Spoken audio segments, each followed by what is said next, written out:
We're TB testing. We do have bovine TB in New Mexico. We come out every 90 days and test. There's 4 dairies in the complex and 4 heifer facilities, so we test about 22,000 head every 90 days. You got hairless skin in the tail web, so we inject them in the skin, just like when we get a TB test and they inject us in the skin, and then we get them back in 3 days and look for response. We missed out on May because of COVID, so we're trying to get caught back up.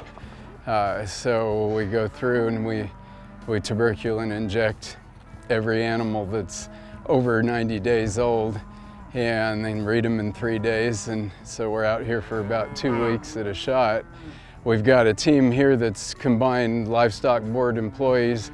We have 3 veterinarians, myself included, and that we get help from the livestock inspectors, and then the rest of these guys are from USDA Veterinary Services, and we partner with them. It's a federal program, and since we're such a small agency, we need more veterinarians to help.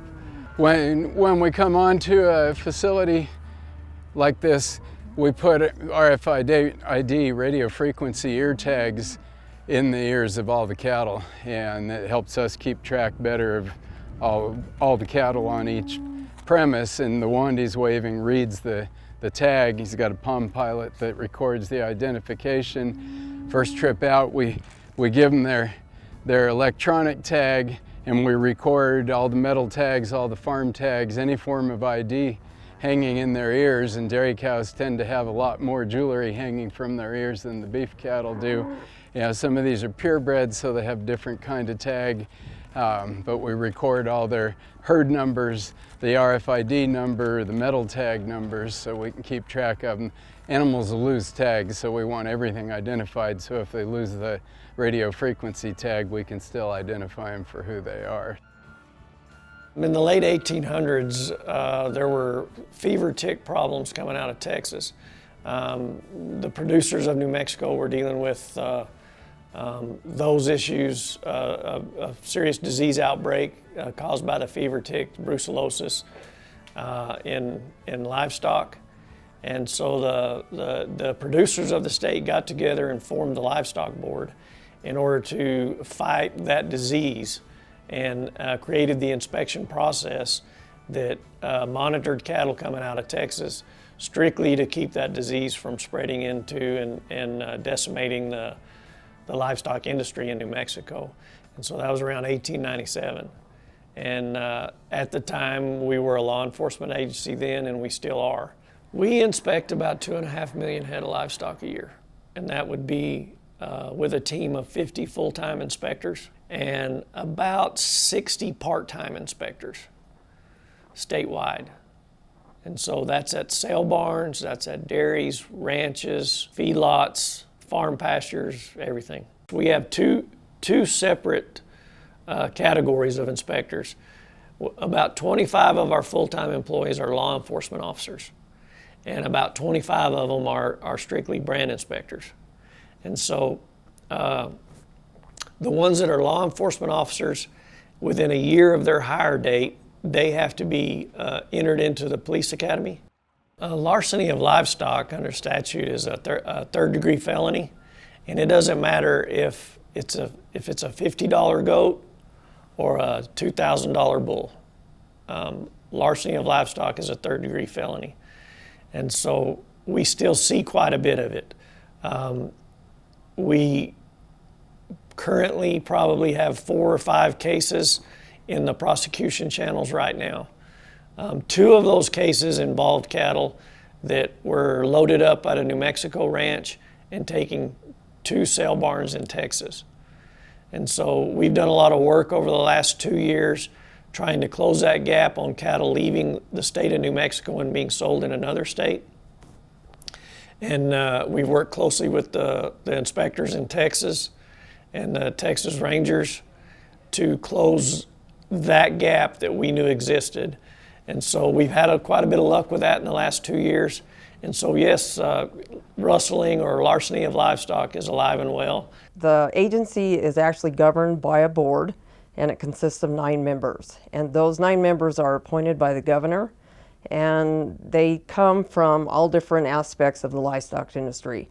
We have our actually chairwoman is a sheep rancher, and we have cattle ranchers, equine people.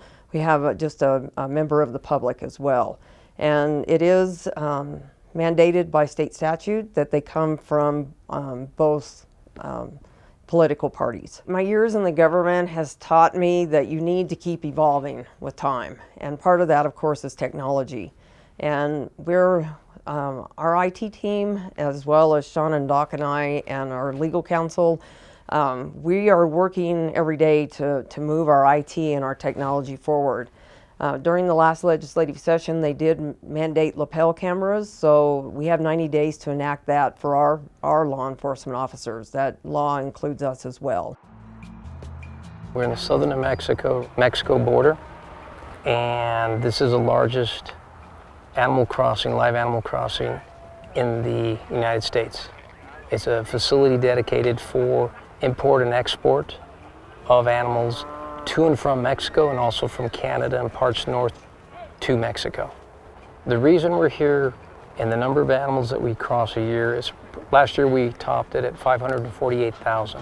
What crosses here are steers and spayed heifers for the feed industry, the grow yard industry. We're important for commerce, international commerce. We are a very small percentage of the overall kill that happens in the grow yards or the different yards going for the commerce to feed the American public. The USDA works on the Mexican side to ensure that all animals coming into our country, the United States, are safe and free of any kind of ectoparasites, any diseases, just like their counterpart from the USDA, which is SAGARPA. They work on the American side to ensure that anything being imported into their country is free of ectoparasites or any type of diseases. So we work in unison with all the government agencies along the border. We work very closely with the New Mexico Livestock Board.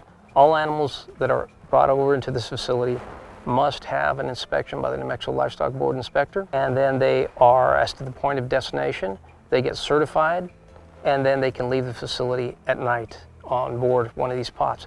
Otherwise, they can't leave. If the New Mexico Livestock Board does not certify them, then certify where they're going to, then they don't leave the facility until the Livestock Board certifies that.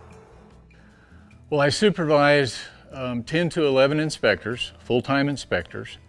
The majority of my districts, which are essentially along county lines, are what we call single inspector districts, meaning there's only one inspector in that district or that county. So my job is to support them, whatever they need. It's my job to give them the tools and resources that they need to do their jobs and take care of the producers. We probably fly under the radar a lot as an agency and individually our inspectors in the field. And I would just say that the inspectors that we have in the field are tremendous people, and they do a fantastic job. They work hard for very little recognition. Most people never see them, except maybe pass them going down the road. And I would say that they really go unnoticed, but what they do for the producers and consumers in the state of New Mexico is invaluable. I've been in the farm and ranching business for 35 years. We work with the Livestock Board normally on a weekly basis. We ship cattle, and we get cattle in almost every week. We appreciate the New Mexico Livestock Board.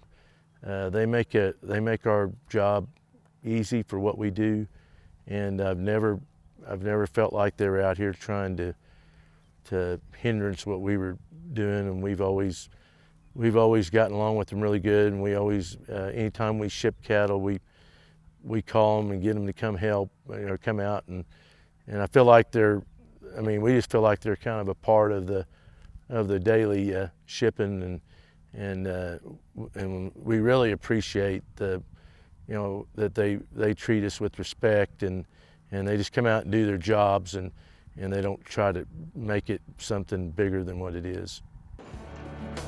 I can tell you that where I want to see this agency go, the New Mexico Livestock Board was a law enforcement agency before any other law enforcement agency in the state. The Cattle Sanitary Board, the Sheep Sanitary Board that involved into the Livestock Board was some of the most highly respected people in this state and the positions and the work that they did.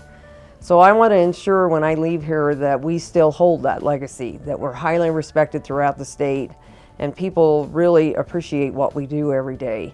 Most states don't have the brand and enforcement that we have in this state. We're very proud of that. And our producers reap that reward from us by being well protected from both theft and disease.